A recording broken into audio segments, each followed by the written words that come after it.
Juste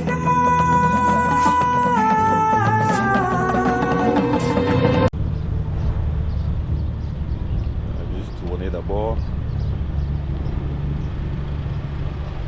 Tout autour, le design a complètement changé, notamment la calandre là. Vous pouvez voir la calandre avant.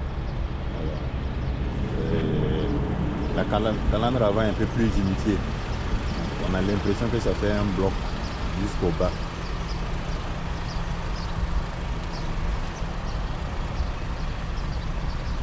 On voit la voiture.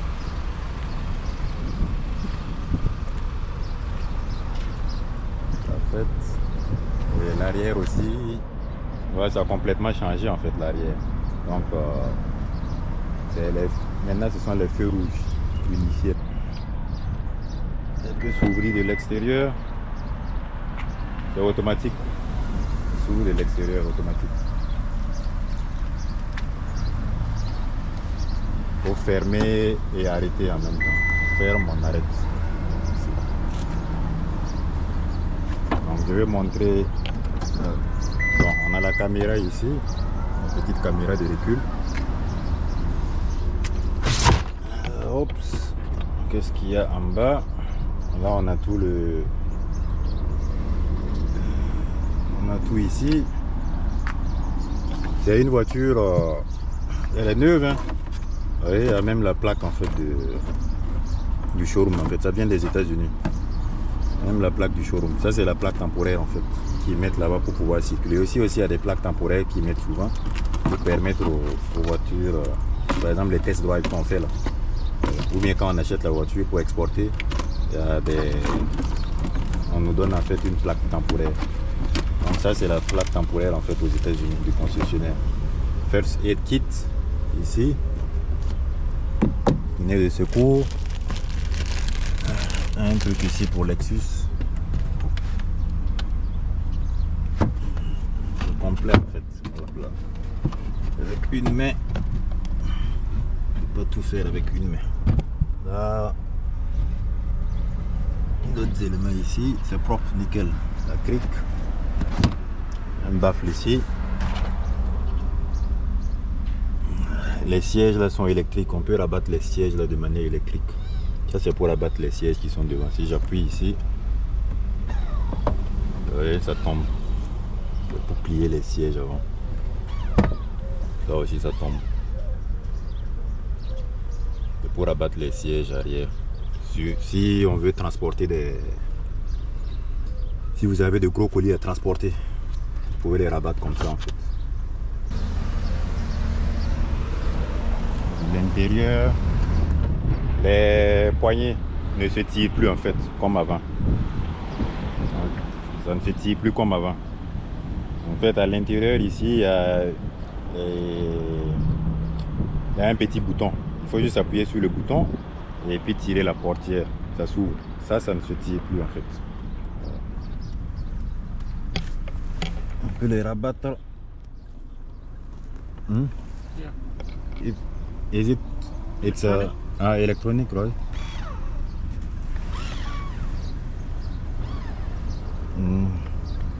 Bon, apparemment, ça se... C'est moi qui connais pas le mécanisme. Alors, je pense que ça se fait automatiquement aussi, juste que je connais pas le mécanisme. Comme ça. Une nouvelle voiture. La voiture est parfaite, nickel. Donc, les jantes d'ici, ce sont des jantes 19. C'est 19 pouces avec les Michelin, avec les pneus Michelin tout terrain. Donc c'est 19 pouces Michelin Total Performance. 19 pouces. Donc on ferme le coffre.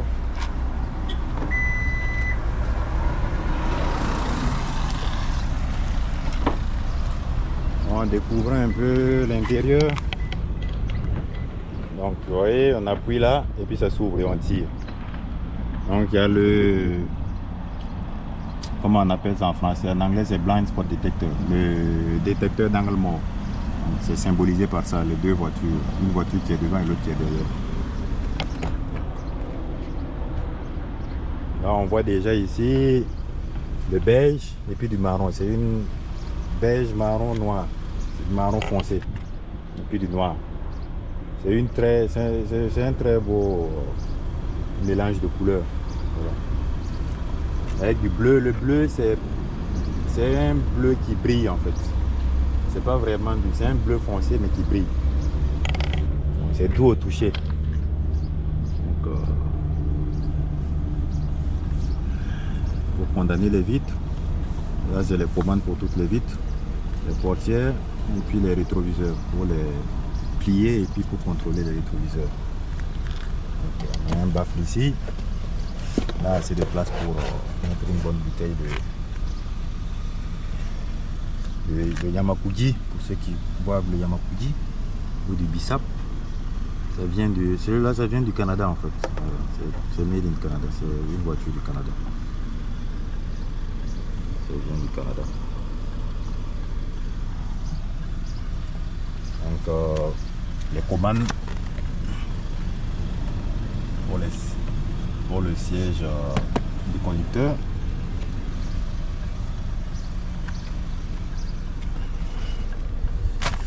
C'est très agréable de s'asseoir à l'intérieur. Là c'est pour ouvrir automatiquement en fait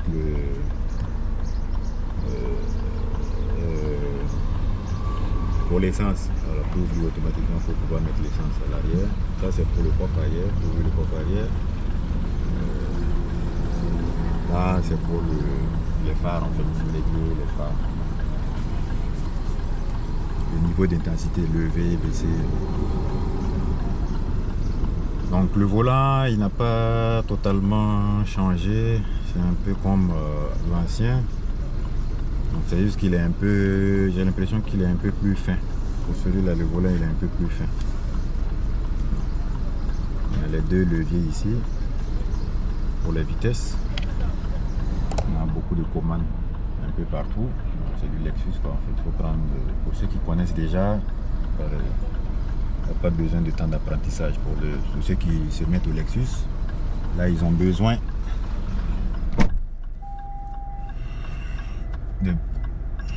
d'un temps d'apprentissage pour découvrir un peu les différents aspects. Voilà. Et la voiture n'a pas vraiment roulé ainsi, c'est 866 miles. C'est 866 miles. Je vais approcher la caméra pour bien voir. Je ne sais pas si c'est visible. Ici on arrive à voir ça parfaitement. C'est 866 miles. Donc ça n'a pas vraiment beaucoup roulé. Voilà. Donc, et le tableau de bord il a un peu changé aussi. Donc indicateur d'essence, température de l'eau et tous les voyants. Là, la finition, elle est un peu... elle est polie quand même. C'est une finition et style miroir en fait. Donc, c'est une finition style miroir.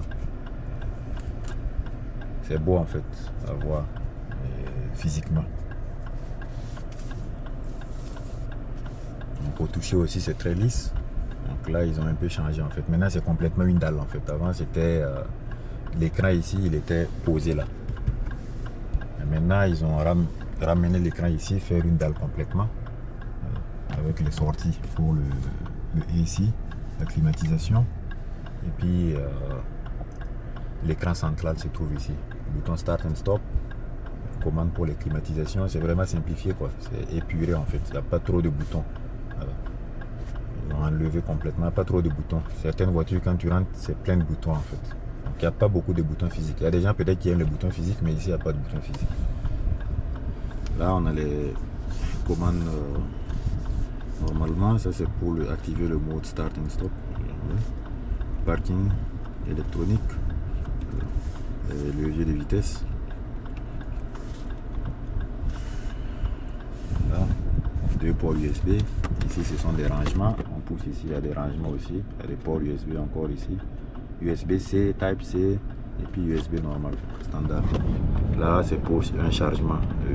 Chargement sans fil. Pour charger, tu places ton portable ici, ça va charger automatiquement sans fil. Wireless charging. Donc, Tu peux poser le café ici ou le thé ici ou la tisane. Donc ça il faut pousser. Voilà, ok.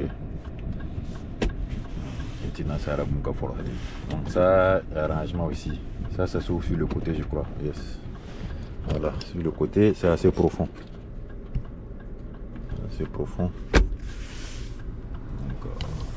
et voilà la poignée là en fait, comment c'est. On pousse ici pour que ça s'ouvre, il faut pousser. On ne tire pas, quand tu tires ça ne s'ouvre pas en fait. Au début je ne savais pas.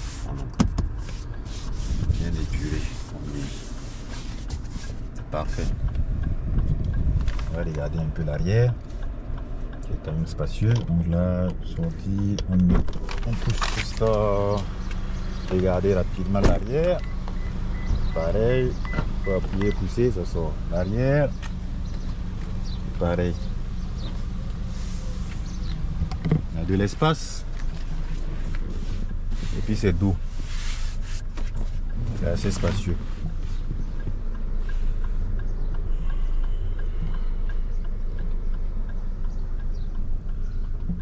Donc là, on peut mettre la lumière pour ceux qui sont à l'arrière, pour la lecture.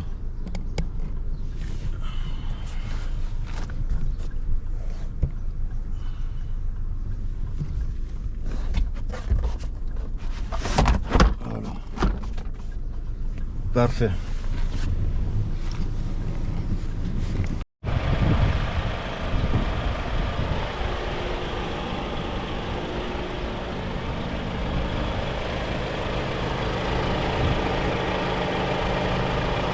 Ça c'est pas hybride, c'est non hybride.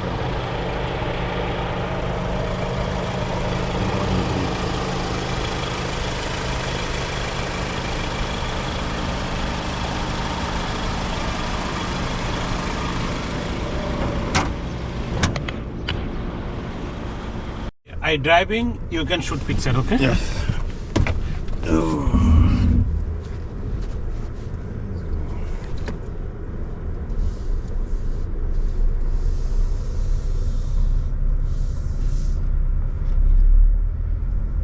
Donc ça c'est le test drive.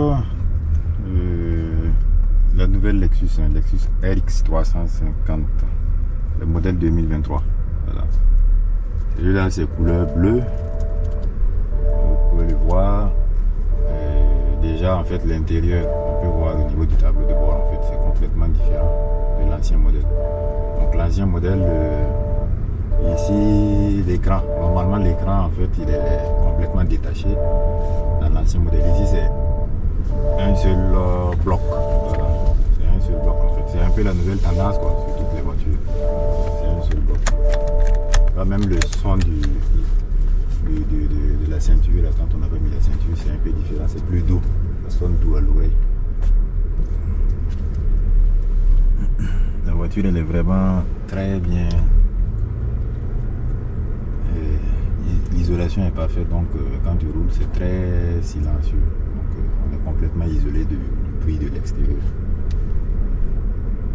Je sens que c'est, on sent que c'est du Lexus quoi. Donc on voit la qualité en fait de la construction et puis des matériaux. Donc, les sièges sont en cuir, c'est du beige et puis du noir, c'est vraiment très beau. Donc il y a combien de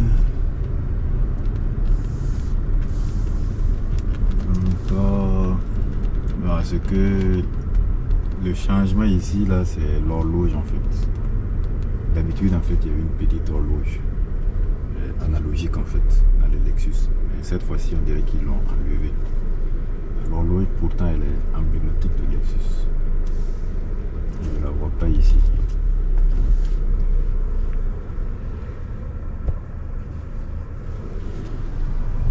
Ici s'arrête, ça c'était en fait c'est start and stop. Là quand tu mets la marche arrière c'est complètement clair. Comment c'est clair.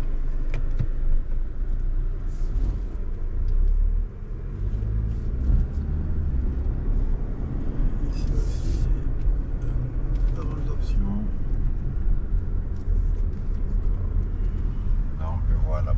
ici. C'est un nouveau design en fait. Maintenant il faut juste pousser. On tire plus en fait. Il faut pousser en fait. À l'arrière aussi c'est un peu pareil en fait. Il faut pousser. On tire plus. Il faut pousser. Voilà. Une baffle intégrée ici. Comment c'est joli, c'est du cuir en fait. C'est doux au toucher. Ça c'est du beige aussi et puis c'est tellement doux au toucher. L'arrière est très confortable. Donc c'est assez large, spacieux et confortable. Là on a une climatisation pour les passagers arrière et 2 zones de port USB. Hop. Sortie, c'est pour les rangements.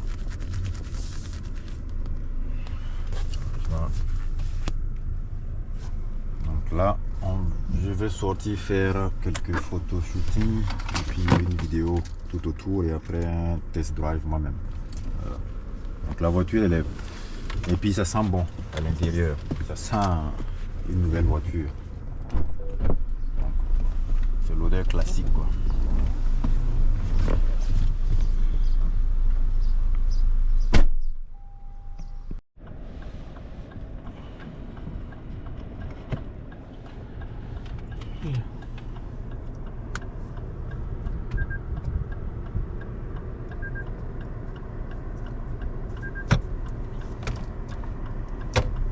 Voilà.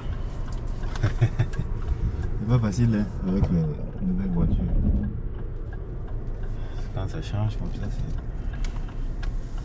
tout est à réapprendre en fait. Donc, la nouvelle Lexus 2023 RX 350. Mon mille là, pas c'est nickel, propre. Donc, c'est doux. Pas de bruit, calme à l'intérieur, les sons sont bien travaillés. Même les bruits là, ça te fait pas mal aux oreilles, c'est doux comme ça en fait. La musique, là parce que j'ai pas mis la ceinture, c'est doux. Ça fait pas les passagers aussi qui n'a pas mis sa ceinture, donc ça va pas s'arrêter tout de suite. Donc là, c'est vraiment parfait. C'est agréable à conduire.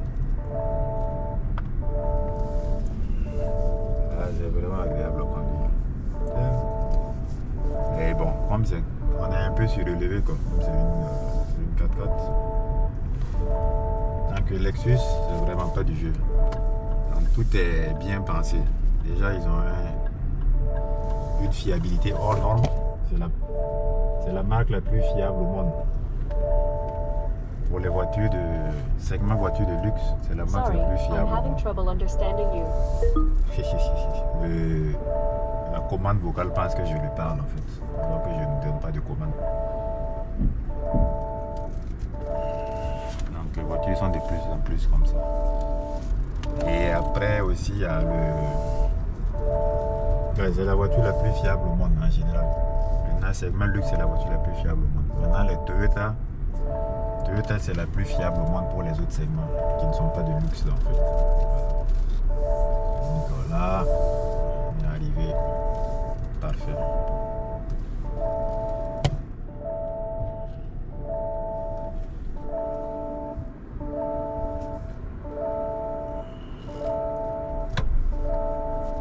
On appuie.